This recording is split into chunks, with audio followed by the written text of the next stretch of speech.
Hi, this is Sean D'Souza, and you're listening to the 3-Month Vacation Podcast. This podcast isn't some magic trick about how to work less. Instead, it's about how to really enjoy the work that you do and to enjoy your vacation time.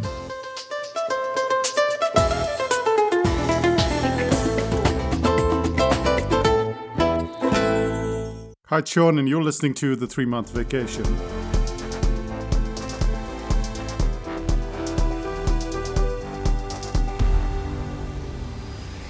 Here's a question. Do you know what is the top-selling furniture product in IKEA? Okay, do you want a clue? IKEA has sold 110 million pieces of this furniture since it was introduced in 1978. Still don't know what it is? It's Billy. Yep, it's Billy the bookcase. 110 million pieces. And amazing as that sounds, it's not the best-selling product at IKEA. The best-selling product is not a piece of furniture at all, but instead meatballs. Over 1 billion meatballs have been sold, and that's a ratio that's 22 times greater than Billy the bookcase. Which is to say the best-selling product of a furniture store is not furniture at all. And this ties in nicely with what we're going to cover today, which is about article writing. And we find it so exhausting to write an article. And we often think that it's because of the topic or it's because of something that has to do with the article itself. But this is a kind of meatball story. It's something else that we're doing that's causing all the trouble. It's not about the writing itself. It's about all the other stuff. So what is that other stuff? The 3 things we're going to cover is the timing of the deadline. It's not just that we have a deadline, but the timing of the deadline. The second is how you approach your editing. Often how you approach your editing is the reason why you slow down or never get the article completed at all. And finally, it's the result. When the article is complete, what's going to happen next? We often don't know the answer to this question. And yes, there are many things that can derail you, but let's tackle these 3 things because at least these 3 things can get out of the way once and for all. Let's start with the first one, which is if you write on the day of the deadline.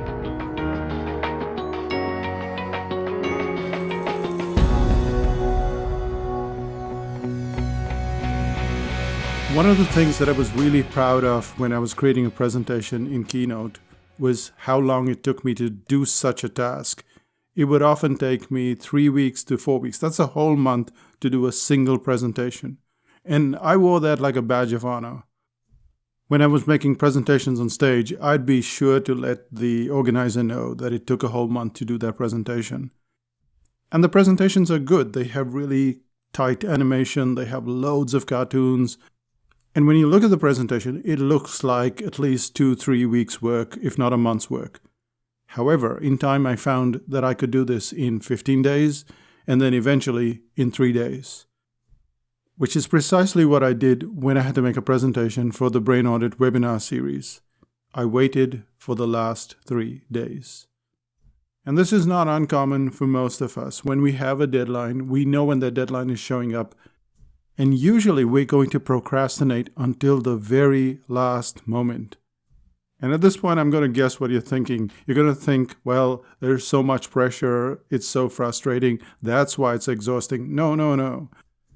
Yes, there's no doubt that there is pressure because you're doing everything at the last minute and you don't have breathing space. If a computer stops working or if someone has to go to the doctor or just about anything has to happen, now you're dead. You don't have any leeway. But that's not the main problem. The main problem in writing is not in writing itself, but about thinking and discussing. An article starts out with some sort of outline or some sort of topic, just a random topic. It doesn't have to be the final headline. It could be just a random topic. And then after that, what you've got to do is think about it. Why are you writing this article? And then comes the discussion part. And I tend to do this both on WhatsApp or through some messenger or even on the forum in 5000 BC or when I'm speaking to Renuka or anybody that I meet. And what's happening is I'm clarifying the concepts in my head. and nothing has gone down on paper yet. When I follow that kind of system, then I start to edit. And this is the beauty of any kind of creative skill, whether it's writing or photography or just about anything.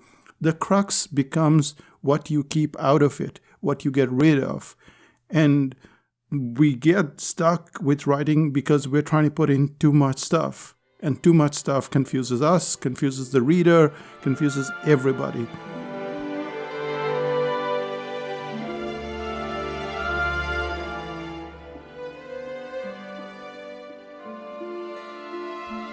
It's very crucial not to be writing on the last 3 days if it takes you 3 days to create something. We all know that. But when you cut out that thinking and discussing time, that's when it becomes more frustrating. Everything is so much more tedious. And this first point goes to show that it's not about the deadline. The deadline can be crushing, but if we have that breathing space, then we think better. And when we think better, we move all the elements better, and then eventually the writing is still frustrating, but not as frustrating as before. Now, admittedly, no one can give you this magic bullet. We all know that we should be doing stuff in advance, and we don't do it. But if you're wondering, why do I feel this way every single time? It's because you're waiting for the last minute. You can't fix this problem by waiting for the last minute. You have to be circling the airport a few times before you get that clearance to land. That's the first thing that you need to look at. Are you writing for the deadline with just the allocated time? Well, that's problem number one, which takes us to problem number two, namely editing.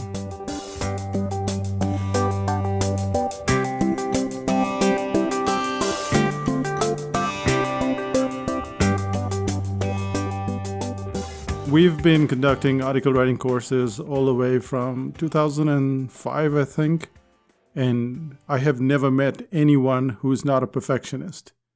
Every single client that we've ever had has been a perfectionist at writing. So if you say, oh wait, I'm a perfectionist at writing, then you're not someone special. Every single person that you will meet or I will meet is also a perfectionist at writing. Which kind of begs the question, what do you mean by perfectionist? And when you ask people, what do you mean by you're a perfectionist? They say, well, I can't put forward any sloppy stuff, so I go back and I edit everything, and I spend a lot of time with the starting paragraph, and then I go back, and it takes a long time to edit everything, to clean it up, to make it really good. Well, here's some news for you. Nobody's work is good.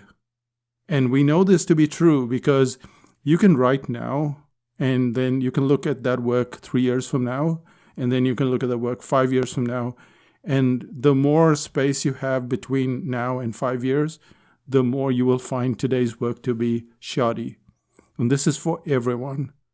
And this is for everything. If I look back on the podcasts that I created 5 years ago, well, they're very sloppy. And you don't have to take my word for it. Just go and scroll all the way down to the first podcast in this series, and you will find that's not so great after all. So I don't go back and listen to that. What has this got to do with writing?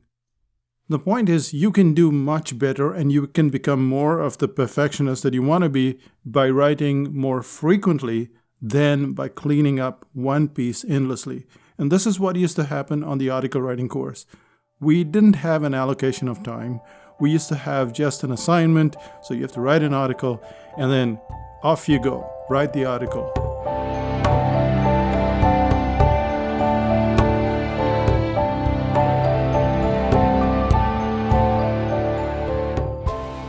And it only occurred to me there was a problem when one of my clients said that she was spending 3 hours every night writing an article. And I was like, what? Why are you spending 3 hours every night? And of course, she was spending about an hour writing the article and then 2 hours editing it. And it might sound excessive to you that someone would go through so much trouble to clean up an article. The reality is that no matter how much she cleaned up the article, it was only about 2 or 3% better. And I'm plucking that figure out of thin air. which is to say, there was barely better than the 1 hour article. What we started to do was we started to put in timings. We would go, you have to write this project, this article, within an hour or within 45 minutes. And when that timer goes off, you have to stop. And then you get 20 minutes to edit. Maybe you get 30 minutes, but no more than that. And the reason for that is that if you're exhausted from writing this article and then you spend another big chunk of time editing the article, then your article is not much better. Which is really sad when you think about it, because we all want to do the best that we can, but it's not much better. What makes the article better is for you to write the next day and the day after and the day after. And so frequency becomes the way that you get better at article writing.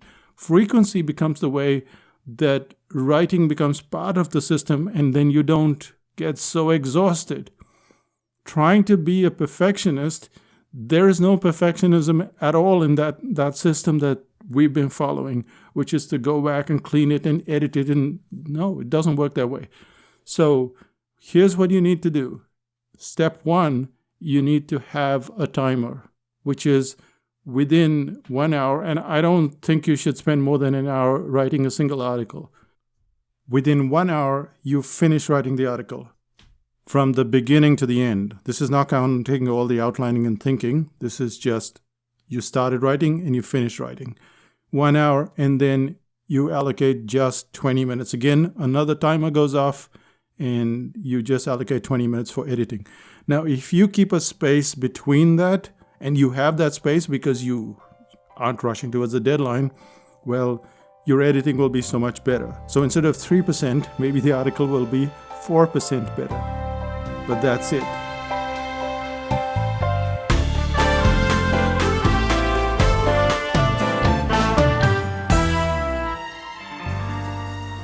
The only way you can remove the exhaustion is to write on a consistent basis. And the reason for this is very simple. When we write on a regular basis, what we're doing is we're making mistakes. And we don't know the mistakes we're making, but our brain works out, oh, you did this today, and now you're doing that tomorrow. And it kind of fixes the mistakes. Doing a course, learning how to write, that kind of removes some of the mistakes as well. But editing is a curse, and it's a curse not because of anything, but because it's not improving your article as much as you think it is.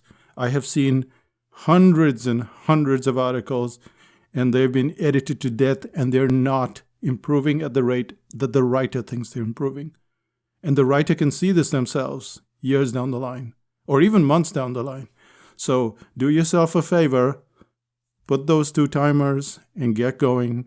And that's when you'll find that instead of 3 hours of writing, you're only going to spend an hour, and then later in the day or later next day, you can do some editing and you're on your way. And that's when you'll find, oh wait, this article isn't as frustrating, as exhausting. Again, it's still hard work until you become very good at it, but at least it's not as demoralizing as it is right now. And that brings us to the end of the second part. Both of them are connected. The first thing is the deadline. If you're too close to the deadline, no breathing space, you're in trouble.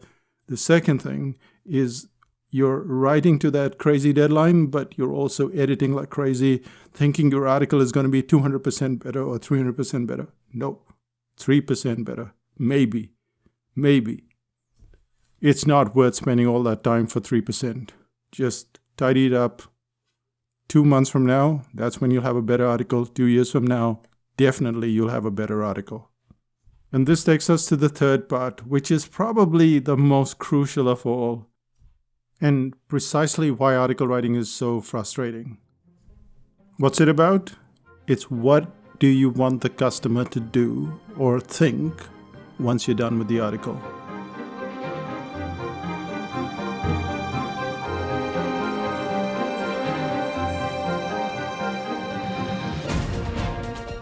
Here's a little test. Pick 7 or 8 random articles on the internet, and then just by the headline, try and figure out what is the result that they're trying to get. And then maybe read the first paragraph if you have some time, and try and decipher what kind of result you are going to get after reading that article. And you can do this on YouTube, you can do this on podcasts, you can do this anywhere. Just try within the first few minutes what is going to happen once you get to the end. And I'm going to make it slightly easy for you. I'm going to just pick some from YouTube because it's the same thing. It's just content anyway. Here's the first topic.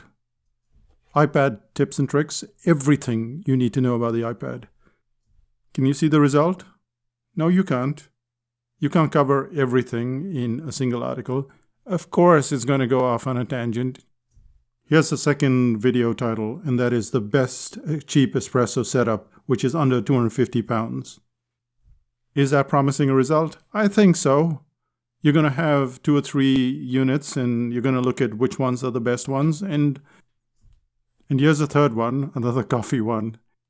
How managing the temperature of the water improves the taste of the coffee.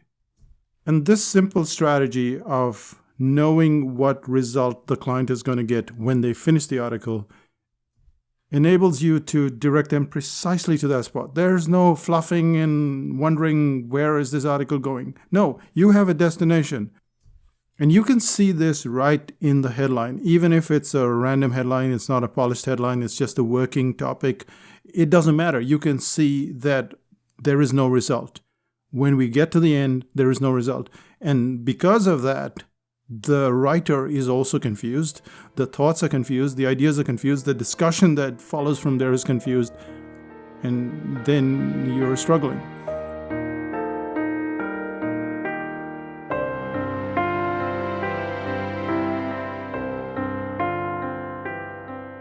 And this is not just for articles or videos, but even when I'm writing a book, I'll look at that section of that chapter and go, when the reader comes to the end of this page, or when the reader comes to the end of this section, what do they feel, or what has changed in their mindset, or what can they do?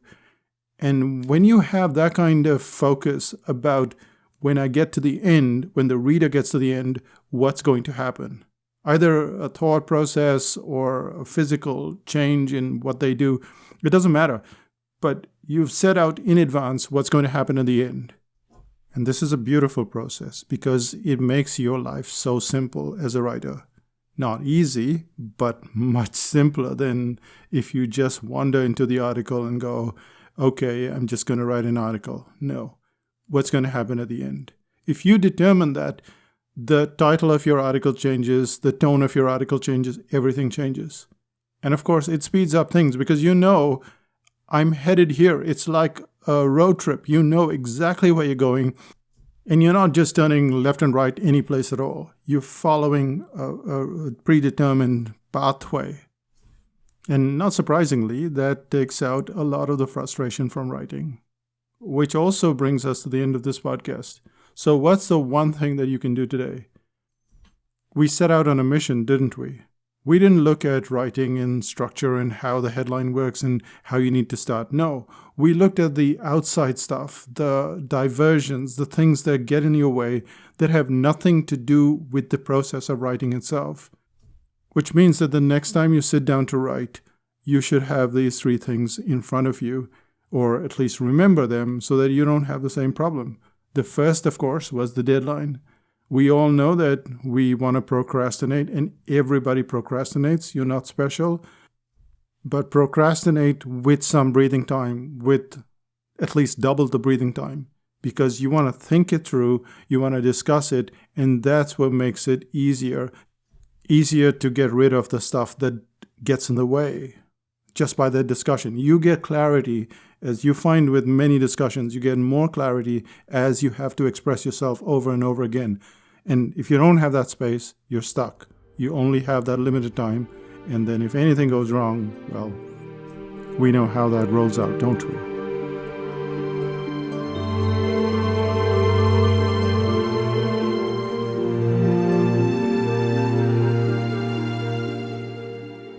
The second point is that everybody is a perfectionist.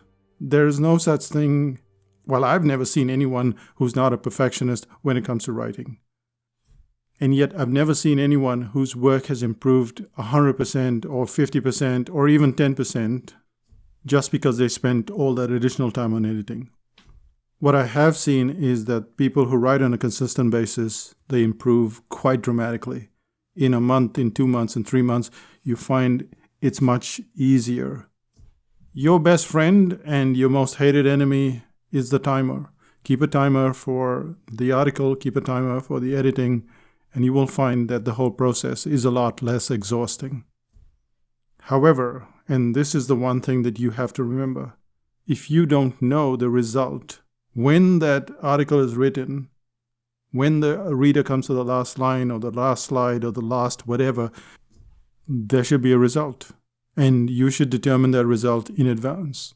So if it is about how to change the temperature of the water and you get a better coffee, now you know exactly the direction that you need to go in. And there's none of that fluffing around. I can't tell you how much of a relief it is when you know precisely what the result is going to be. And in today's world where there are so many of these articles that are just nonsense, your article stands out, your video stands out, just from the headline itself. Forget about the article. Just the headline itself says this person has determined in advance where they're going. And that brings us to the end of this podcast. Determine your result in advance and you see how much easier it's going to be to write articles. And with that, let's find out what's happening in psychotactics land.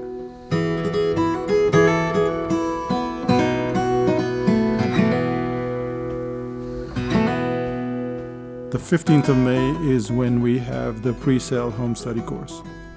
We didn't make a big deal about it. We didn't even announce it to anybody but those who had signed up for it. But the sales page course, the /copywriting course, sold out in 2 hours.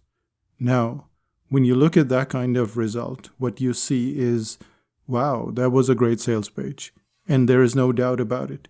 A sales page has to be complete. It has to have all the elements. It has to have all the urgency and pricing and all of that stuff. However, how does it sell out in under 2 hours? How does such a highly priced course sell out in such a short amount of time? And the answer is what comes before. So when you think of it as a special birthday or a wedding, how do all the guests show up? How does everything happen on that specific day? It's because of all the preparation that goes before. And that's substantial preparation. It's not just a little preparation. And that's called pre-sale. The wedding, that's very crucial. The special birthday, that's very crucial. But all of the stuff that comes before it is what causes that last day to be special, to be fabulous. And a lot of people, they place all the emphasis on the sales page. And it's not wrongly placed. It's not misplaced. It's just that it is one component of the whole process. And there is a lot of pre-sale, a lot of invitations to be sent out, all the decorations, all of the, all the stuff that needs to be done in advance before the final thing happens. We tend to look at the final thing, which is very crucial, but there's all the other stuff that comes before it. And that's what pre-sale is about. And that's what this course is about. It shows you how we go through this process and why we have this ridiculous sounding thing where we sell out courses in 2 hours or sometimes 3 hours and sometimes 20 minutes. And if you've noticed, we don't bombard people with loads of emails. We don't have these countdown clocks. We don't have any Facebook advertising, no Google advertising, nothing. So how does this magic happen? You can find out by going to psychotactics.com/presell. That's PRESELL. And that's when you can sign up for the waiting list. And with the waiting list, you get goodies. And at some point in time, you'll be told when the 25 copies are available. And there are just 25 copies, even though it's digital, yes. So there is a scarcity and urgency being created, but you'll also get a very clear strategy on how to go from the point where you get the idea to just the edge of the sales page. And then after that, it's the sales page that does all of the work. That's psychotactics.com/presell. And I think you'll like it a lot. And that brings us to the end of this podcast. I'll say bye for now, and we'll see you in 5000 BC.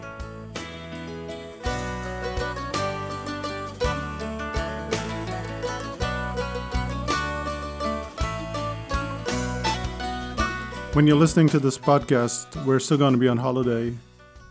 Hopefully, that is. Hopefully, we won't go into any lockdown or anything. New Zealand has been clear for most of 2020 and equally so in 2021. But what we're doing is we're going to the South Island, and we're going to be on this walking trip 5 days in a place called Abel Tasman. And that's after the Traveller, Abel Tasman.